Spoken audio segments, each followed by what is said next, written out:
it. I'm glad you're here. Today, I have invited Katya Allison, an experienced marketer. She has a background in communications, digital marketing, content development, and influencer strategy.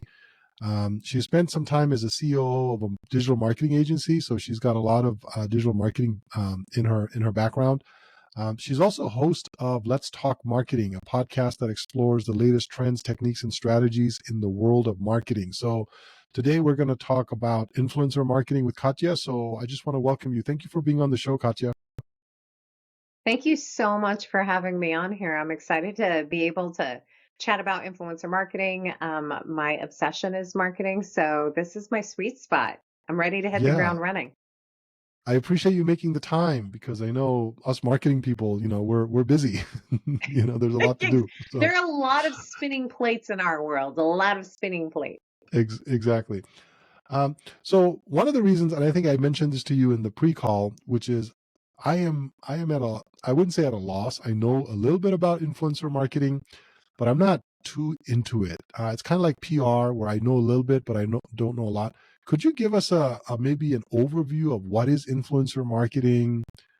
Who is an influencer? Am I an influencer? I have 50 fans. How does this whole thing work? Yeah, I love this question because I think that there are a lot of people that think that they know what influencer marketing is, and then there is like there's this idea, right? Um, Right.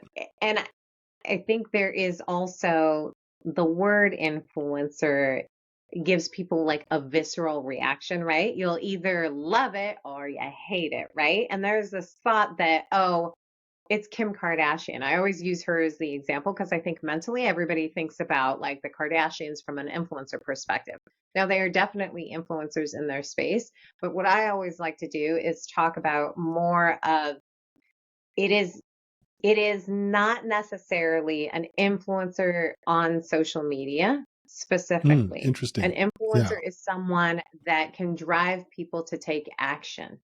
And from a marketing perspective, that's also a form, right? Like the campaign that you build up drives people to a website, but it has to be compelling enough to be able to get someone to actually convert and take some sort of action. So an influencer is Right. a person that has a community that they're able to inspire to drive action. What and fill in the blank in what that action is. I also I love love that you that said, "Am definition. I an?" Well, it's very broad, which that's why I said that. I love what you said of like, "Am I an influencer? I have 50 followers." Absolutely, you are an influencer in your community of 50 people, right? Which is why you should focus less on how many followers someone has from a social media perspective and look at their engagement. How engaged are they with their community? Because if the Right. ultimate goal is to drive action, then an engaged community is more likely to take action from whoever they're listening to, whatever influencer slash creator they're Yeah, listening to. I mean, I love that overview. So basically, just to kind of, you covered a lot there, just to kind of summarize it a little bit for the listener. An influencer is somebody that can drive action, right? Somebody that has a position maybe within a community, so a certain number of people Yes. within a community, and that they can help drive action and things like that. Um, so how do companies like most of the companies I work with are not huge brands. There are, and most of our listeners run companies that are relatively small. How does a small company use and leverage influencers? So when you take the definition that I just articulated in regards to influencers, influencer marketing is accessible to any business, whether you're small, whether you're big. It's the number of people that you engage with to execute that tactic as your marketing strategy that really makes a difference. Hmm. Um, I think of the approach of like this concentric circles, like I should have drawn it on my whiteboard, but Yeah. you have to look at the people that are closest to you first. Then there's that next layer, then there's that next layer, then there's that next layer. Hmm. What a lot of brands and other businesses do is they skip to the big layer where they're like, okay, Oh, I've got got to it. find Got the it. person that Yeah. has like the 50,000 followers. When I say like start with your inner circle, and that is family and friends, right? So if I always use this like sarcastic t-shirt business, right? I'm a small business, but I want to be able to leverage influencers' cachet to help me get the word out and drive people to my site so that they buy these very funny sarcastic t-shirts, right? I'm going to look at my family and friends. They're going to be my Right. biggest advocates that are going to really sell it and they're going to post it. And the best part is I don't have to pay them to do that because they're just believers in me, right? Right. Right. That is your first circle that you're going to engage with as a small business and even a large business as well too. The next circle is those are your fans. Those are the fans that like already purchased your product and they love it. Your repeat customers, right? So if I am Mm-hmm. a brand in a business, I've already tapped out my friends and family. They won't post for me anymore, right? Or they won't Right. execute whatever I want them to execute. Then I'm going to look at my fans. The fans that are repeat buyers are going to be your best bet, right? Mm-hmm. Mm-hmm. People who have just purchased that you want to engage with them afterwards. I'd love to hear what your thoughts are on the product. Do a post, I'll give you 5% off or whatever percentage off of your next purchase. The next layer of that is, or the next circle is really taking a look at those fans that you don't even know have existed yet, right? That's Okay. who are the people who are following you? Who are your social followers, right? Who are the people that are advocating for you, even if you're I'm not asking them to, right? There are a lot of people that will Mm-hmm. follow a business, but not necessarily be the one that is um, maybe they're not repeat buyers. Maybe they're just really fans of the content that you're sharing, right? Reach Mm-hmm. out to them, Mm-hmm. have them try out your product. That final circle is that net new, right? Right. The That's net when you new. have a budget that you can use, that you've identified, all right, based on my business, this is the type of person that I would love to have represent my brand. And this is how much I'm willing to put behind that. And a lot of people think that you have to put dollars as in like I have to pay them 10 grand in order to get them to post or a grand per post. But it can be also just product that you're sending to them as well too. Yeah. So So the to net new summarize is what? that, it is No, go ahead. No, sorry, please go. summarize. Yeah. No, I No, was please going to say, summarize. so in summary, it is like your family and friends first, then the people who already purchased from you or use and leverage your service, then those are the people that are posting about you that maybe you aren't aware of, and then the next is that net new. Yeah. Yeah. No, that's a great summary. Sorry, I interrupted you there. You had a great, summary going, and I just It's interrupted your it. But podcast. It's your podcast. You interrupt me anytime you want. no, no. But I am curious because the last year or so, a lot of the companies I work with from in our agency have been curious about the net new. I think like some of the other within the different circles that you defined, they have strategies in place. Like they have emails, coupons, brand loyalty. They have repeat, things going. But they were interested in the net new. To do the net new, um, how do you go about doing the net new? Like, how do you go about finding influencers? I know there's websites out there that maybe list influencers that could be a fit for you and things like that. But what would your recommendation be for, like, let's say a veterinary clinic or something like that that's wanting to use influencer marketing in the net new kind of concept? I think before you even go and look for a potential influencer, and this is a step that is often missed, is identifying who it is that you're looking for. Yes, there are a ton of, SaaS companies out there that can help you identify creators or influencers that you're looking for. But if you don't even know what you're looking for, and I'm not Hmm. talking about follower count. I'm literally talking about like the psychographics that you're looking for, right? Like Okay, got it. the values that they're putting out there. Like what kind of person is more likely to purchase from you, right? So, using the vet example, because you brought that up, right? Like, am I Hmm. looking for a dog account? Right? Like there are a lot of people that misfire when it comes to that because let's say Poncho, who I believe is in the background at somewhere Yeah, behind me, he you'll see he him walk inspired through. me to use the vet example. Go ahead. Exactly, exactly. He inspires a lot of people, but does he inspire people? to take action? Right. Probably not. Yeah. Really great funny videos, totally will follow, but he's not going to be the influencer. And yes, there are dog influencers, right? That you're going to want to reach out to. So it's the person that you're looking for, right? So I am the person that ultimately is going to make the decision as to what vet I'm going to take my dog to.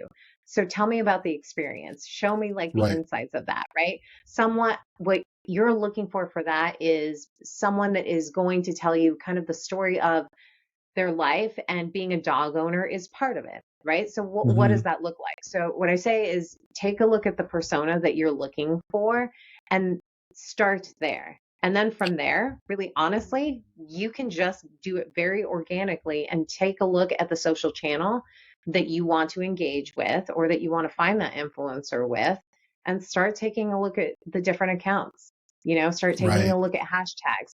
The thing is, it's incredibly time consuming. And I think a lot of people think that they can speed up the process by leveraging a software. And absolutely you can if you have the dollars in place. But let's say you just kind of want to test it out, right? I'm a small Yeah. business. I don't know if influencers is the way that I want to go into it, right? And if you really want to deep dive, you have to give it time and you have to give it some money if you want to be able to actually execute at that level. But if not, like start with a couple and see what that does. What works? What doesn't work? I think there's a lot of Hmm. learning and testing you can do before you really say, I want to assign budget to that. So Right. it's identify the type of influencer that you want, then select a social media platform. Don't do them all. That's also Don't a do them common all. mistake. Don't do them all. Pick your one social media platform and then do a deep dive. Let's see where it takes you. Make a Right. list of those creators and influencers that you want to identify. Most of them will have, like, you can slide into their DMs, right? But you Hmm. can slide into their DMs and, make your pitch. Make the pitch short, also, is what I would Yeah. say. Like, they've Yeah. got a lot of things going on. More than likely, if you're interested in them, somebody else is interested in them. So you have to think about, like, from an influencer's perspective, how they're managing their DMs when it comes to that. And a lot of times they have email addresses as well too. So that was a So lot yeah, I was just going to try that I to just threw go out there. back a couple of paragraphs there. Uh, I the know. thing I is, told you I was passionate about this. yeah, you are very Passionate. passionate. That's one. Yeah, that's what I love about your talking to you is your passion, and your knowledge. But when it comes really, but so it sounds like when you're trying to go to that net new influencer for a small business, you have to look at not only do you have to look at the influencer, but who is following them, right? Who are you wanting them to influence? Yes, And so that's absolutely. that's You kind want of their what you're. community. Who is their Yeah. community? You want their Yeah, yeah. community. And Yeah. how strong of a social media presence do you have to have in order to engage with an influencer? Do you have to already have a pretty good social media presence for an influencer to take you seriously, or what is their thinking there? I think that there are a lot of schools of thought when it comes to that. I Okay. think an influencer, depending on who it is that you're approaching and what you're approaching them with. So it's not just the approach, but what are you approaching them with? Are you approaching them with like a collaboration opportunity? Like, what are they going to get out of it? Is it money? Right. Is it exposure? If it's brand awareness that you're going to pitch to them, like, hey, we'd love to be able to showcase you on our Instagram, for example. Well, that influencer is going to take a look at like your following as well too. Oh, So you're got going to it. want Got to it. Yeah. have a good number of followers for that approach. But that being said, let's say you're just getting started. Like the Mhm. approach to that particular outreach for the influencer is going to be slightly different. It is going to be more of like, hey, I'm just getting started. I'd love to hear your feedback. Can I Right. send you XYZ? And if you love it, post about it. If not, no problem. Give it to No somebody problem. else who you think that would like, right? And Got that it. really opens the door to have the conversation, because I think a lot of people miss the fact that it is about building relationships. It's not just it's not transactional. It's a relationship. It's not transactional. Right, right, right. That's a good point. That's a good point. So let's say I'm kind of journeying through, I don't know where Pancho went, but I was journeying through that vet clinic example, right? So let's say they Yeah. identified they identified maybe one or two in their community. They're going to go, what can you expect? Like, what is a reasonable expectation from an influencer? Traffic, sales, what can you expect out of it besides just your name being promoted or something like that? Or what's a reasonable Oh, expectation? Because our expectations yeah, could be through the moon, right? you know? that's true. I feel like you have to set the expectations for every single marketing tactic. Everyone wants sales. You can get sales. Right. Um, I've always been an advocate of like with influencer marketing, you're going to get all three of these things. You're going to get sales, revenue, right? That's what we ultimately Mm-hmm. want. You are going to get community. And well, actually, you get more than that, right? So you're going to get content, you're going to get community, you're going to get revenue, and you're going to get awareness. So you're going to get all four of these things. Now, how much you get on each one of these really depends on what your approach is going to be. If you are looking for exposure of your brand, then I would say like go after influencers that are going to get you that exposure. That's when you start looking at the follower count, right? Like, Right, right. let me look at the follower count because I want more eyeballs on my site. Right? Like, I want more Mm-hmm. traffic to my site. Let's see what this influencer can do for me because they have, over 10K followers, right? Let's say that's what you've set as your parameter. Yeah, yeah. If you want someone that's going to really build a community around your brand, like take a look at how engaged this influencer is with their community. So follower count matters, but engagement is going to count more, and start to build out structure around how can they create community for you. You Mm-hmm, mm-hmm. obviously want to be able to have sales. What you can expect, though, is that it's not a one and done that's going to get you the sale. They have to Right. be able to help drive that community down the marketing funnel with you, right? So you have to Yeah. structure that relationship as such. Like, hey, I want to engage with you. I want to be able to tell the story. I'd love to introduce my brand to your community. Let's do a giveaway. Let's do a live that we can do. What does Mm-hmm. that look like for you? And in exchange, I will give you XYZ, whatever it is that you decide.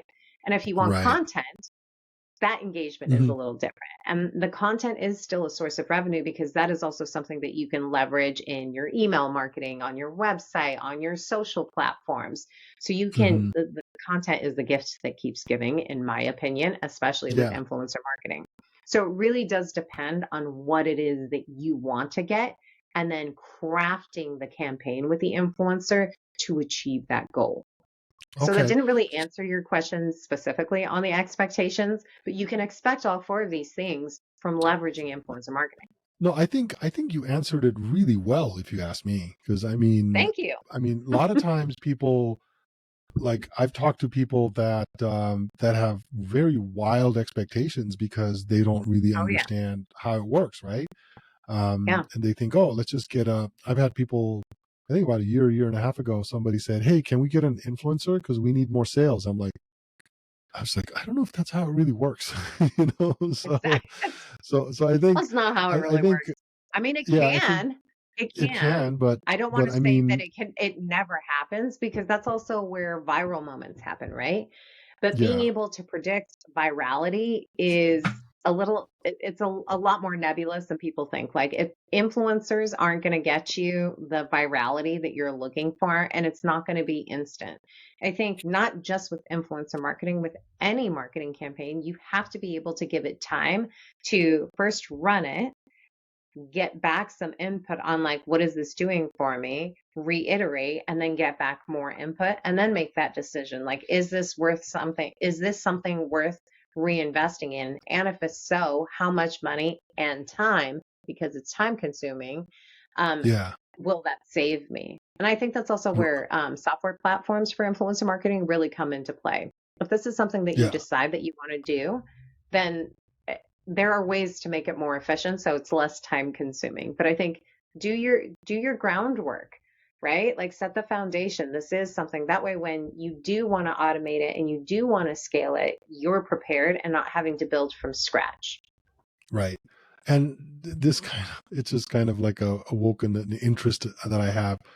I've always wanted to know the true day in the life of an influencer? Do you have any insight? Like what is the day like? I mean, I follow some of these influencers, like some of these fitness influencers, some of these comedy influencers and people like that. And I just wonder, like, how many times did they take that video to just get it exactly right? I don't know. It's kind of crazy. That's just my little thing. But Well, I I think mean, that's, but it's a job, and I think it is a it's job. Yeah. honestly it's an underrated job, and I think that's also why we're using the term influencer a lot less than we are content creators, because that's Okay. essentially what they are doing. The example I Yeah. always like to use is like, imagine you're doing the family dinner, right? You're all at a restaurant, you want to get a group picture. How many times do you alone take that picture, and how many angles and cameras and all of that stuff?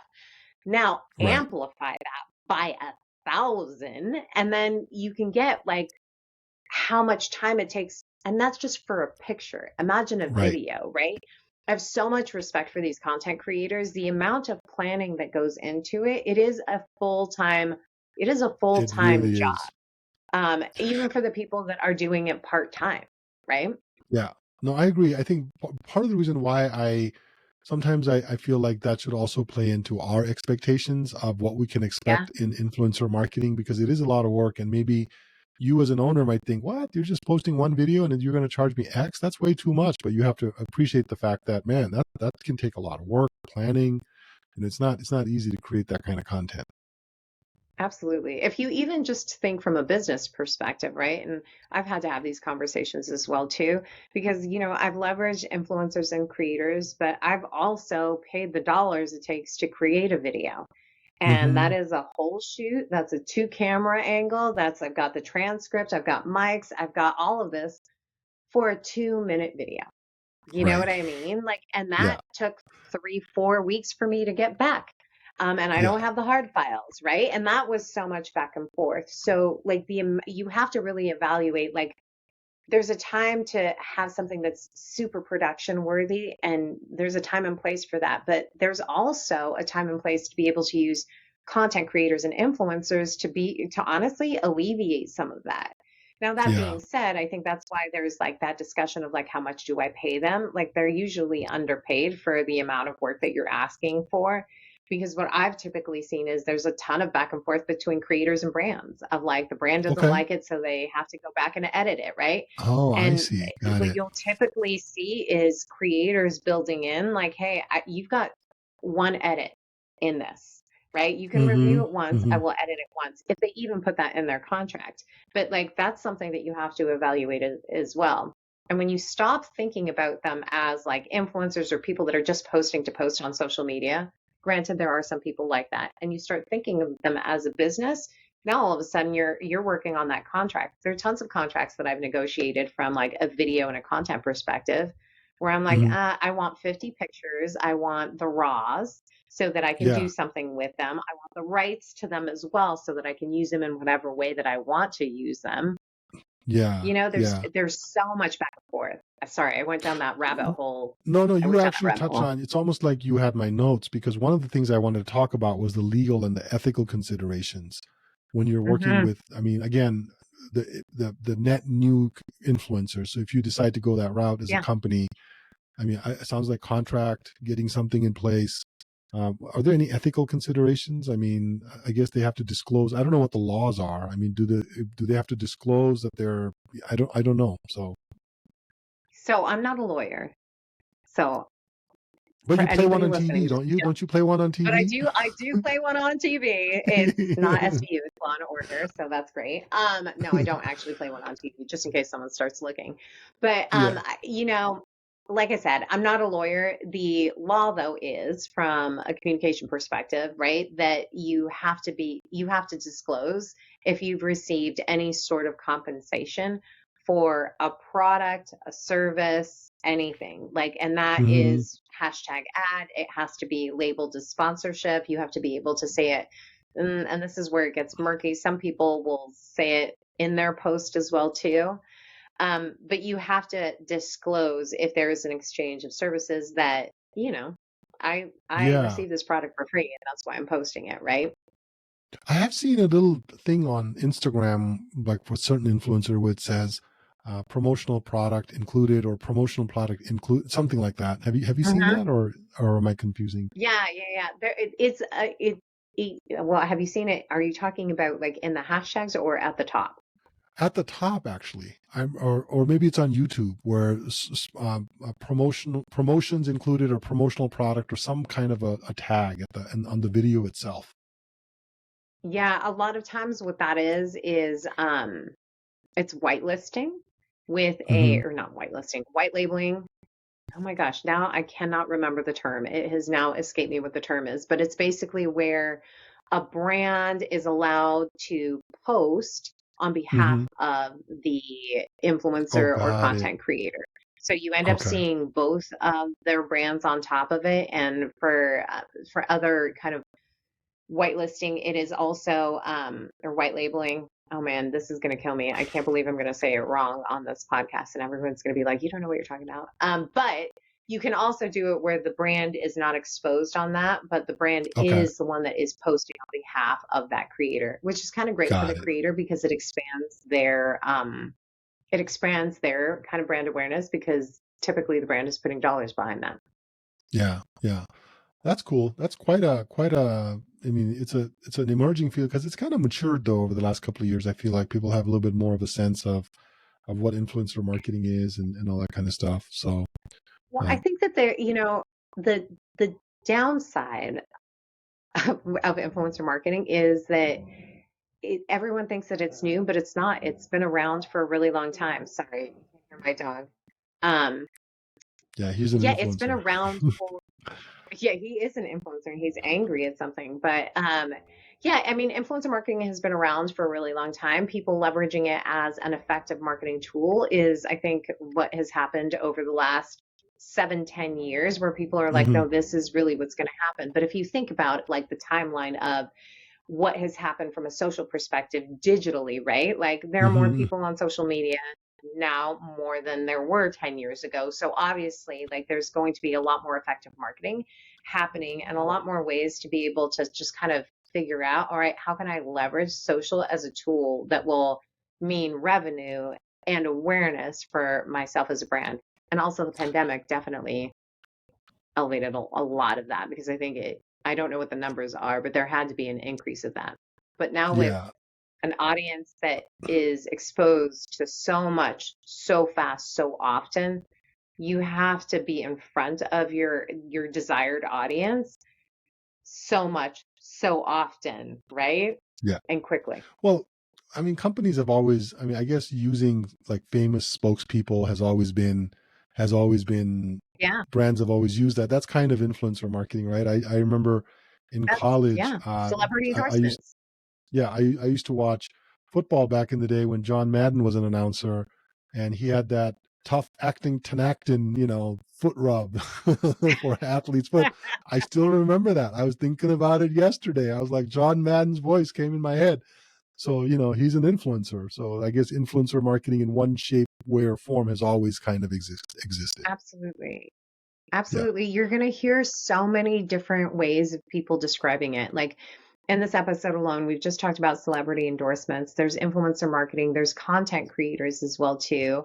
Hmm. And people call things very different. There's key opinion leaders. Key opinion leaders are also influencers, right? But key Yeah. opinion leaders are Yeah. more from like a B2B business and you don't need as many. But either way, like what you're paying for or what you're trying to get from it is exposure to that community, and the Right. influencer is the medium that you're using to get to that community, right? To that In the community. same way that you Yes. use paid search to get to your audience, right? I've Right. indicated these are the keywords that I want Hmm. to appear on, and these are the banners, and this is the partnership that I want with this media relations partner so that my banner appears there. So it's the Yeah. medium that is changing, but the tactic honestly at its core is the same. Right. No, that's a good point.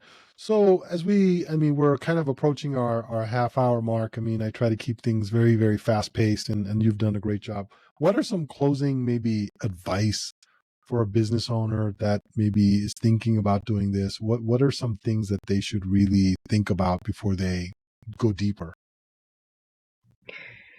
I will lean on kind of what I said at the beginning of it, right? Okay. If this is something that you want to pursue, know that it's going to take time to find the right person to see if it's going to be an effective strategy. Hmm. Hmm. So go into it with the right expectations that it's going to take time, um, and a little bit of money to be able Hmm. to figure out, is this a tactic that's going to work for me? And really Right. hone in on who it is that you want to reach and what that influencer looks like for the audience that you want to be able to reach. And then the last thing that I would say, and this part I really actually want to emphasize, is that while I just said that influencers are the medium that you're going to leverage, they are people.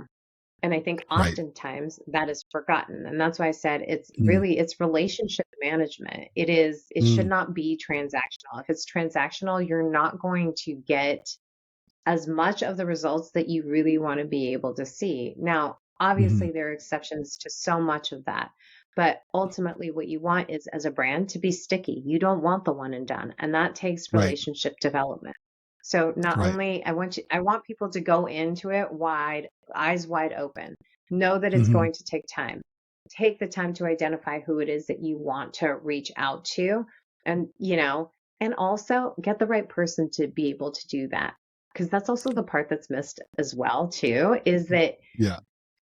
some people who I mean, no offense to any engineers, but I wouldn't put an engineer in charge of reaching out to an influencer to see if they can, say yes to whatever it is that you're proposing. You really need someone in that spot, if this is something that you're going to do, that can build those relationships, because that's where you're going to get the yes. Yeah. Or CPA. Maybe Yeah, nothing or against CPA, CPAs. exactly. Now I feel like Yeah. I've offended engineers I and, think we've offended a CPA. lot of people today, so I think I think we're gonna be fine. Well, So I so try to keep it under 10 before noon is what my okay. goal is. Got it. Got it. Okay, well, I mean, Katya, it's been a great, an overview. I really appreciate the overview. How can they, I mean, I mentioned your podcast. Where can they find out more about Yeah. you, get to know you a little bit more, and maybe follow your podcast and your influence circle, you know? Excellent. Yeah. So as you said, I have a podcast. Let's Talk Marketing podcast. You can find me and the podcast on LinkedIn, but the podcast you can also listen to on Spotify, Apple, or really wherever you listen to podcasts. But Yeah. yes, slide into my DMs on LinkedIn. Message me on the Let's Talk Marketing business page on LinkedIn. But that's the best way to get a hold of me. Yeah, and I'll make sure I have those links in the show notes as well for those that are curious that Perfect. didn't catch everything. So, before we close, I guess by the time this airs, the Super Bowl will be over. But I was going to say, who's your pick for the Super Bowl? But I mean, it's Oh, by the time I I'm get not this shy out, about it. you're not excited. Are I you a know. 49ers fan? Oh, yes. Of course, I'm a Oh, 49ers fan, and that's who I would pick regardless of what's going on. So I'm okay, 49ers all the way. I'm a Bay girl. okay, So yes, all right, 49ers. awesome. 49ers for the win, and hopefully I haven't jinxed them. If so, my husband will come in here and he will listen to this and he'll be like, "Why did you say that? You shouldn't have said that." But yeah, I mean, either way, we'll be watching with some family. Excited. And I can't It's wait to fun. see if my prediction is correct. I know. It's you're on record now. I mean, yeah. I So know it'll I be am fun. hard on record. It'll be fun. It'll be fun. Well, Katya, thank you so much for your time. It's been a pleasure. And I learned a lot about influencer marketing. So thanks for giving that overview. And we'll Of catch course. you. Hopefully, we'll have you again next time, once the 49ers win. So, Yeah, once the 49ers win, exactly. I'll come back for yeah, part two. there Thank you you so go. much for having me on here, and I'm hoping that your listeners really walked away with some insights that they can turn into action. Awesome. I think they will. Thank you very much. Thanks.